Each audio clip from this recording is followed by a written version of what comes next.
1998 সালে বাংলাদেশের এক বডি বিল্ডার যে মাত্র 6 মাসে ন্যাশনাল চ্যাম্পিয়ন হয়েছিল, ঠিক 7 দিন পর সে রহস্যজনকভাবে মারা যায়।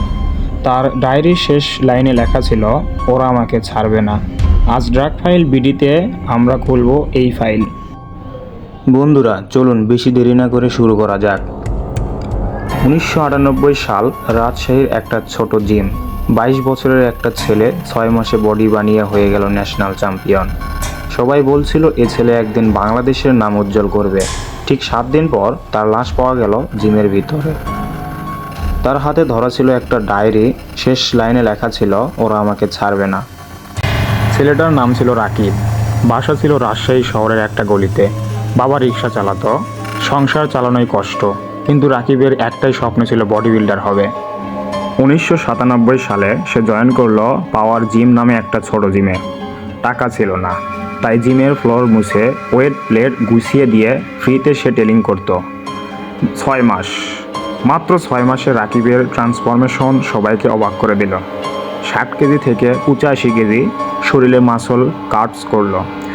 1998 এর ন্যাশনাল চ্যাম্পিয়নশিপে সে প্রথম হয়ে গোল্ড মেডেল জিতল।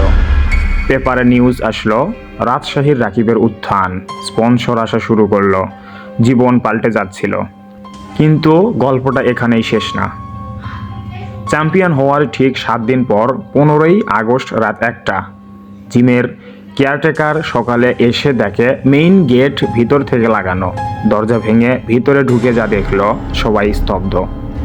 রাকিব পড়ে আছে বেঞ্চ প্রেসের নিচে, গলায় দড়ির দাগ, কিন্তু আশেপাশে কোনো দাড়ি নাই।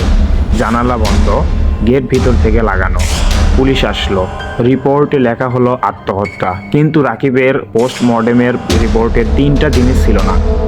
1, তার শরীরে অন্য কারো ফিঙ্গারপ্রিন্ট। 2, জিমের সিসিটিভি ফুটেজ সেই রাতের 1 ঘন্টা ডিলিট। 3, তার ডায়েরির শেষ 3 পাতায় লেখা ছিল কিছু নাম, আর শেষ লাইনে বড় করে লেখা, ওরা আমাকে ছাড়বে না, ওরা বলে আমি বেশি জেনে ফেলেছি। আজ 26 বছর পরেও এই কেস সলভ হয়নি। 3টা থিওরি আছে। শোনা যায় রাকিব জানতে পেরেছিল তার জিমে নিষিদ্ধ স্টেরয়েডের বিক্রি হয়। সে মুখ খুলতে চেয়েছিল, তাই তাকে চুপ করিয়ে দেওয়া হলো। ন্যাশনাল জেতার পর তার এক প্রতিদ্বন্দ্বী হুমকি দিয়েছিল, তুই আর খেলতে পারবি না। আসল সত্য কি আজও কেউ জানে না।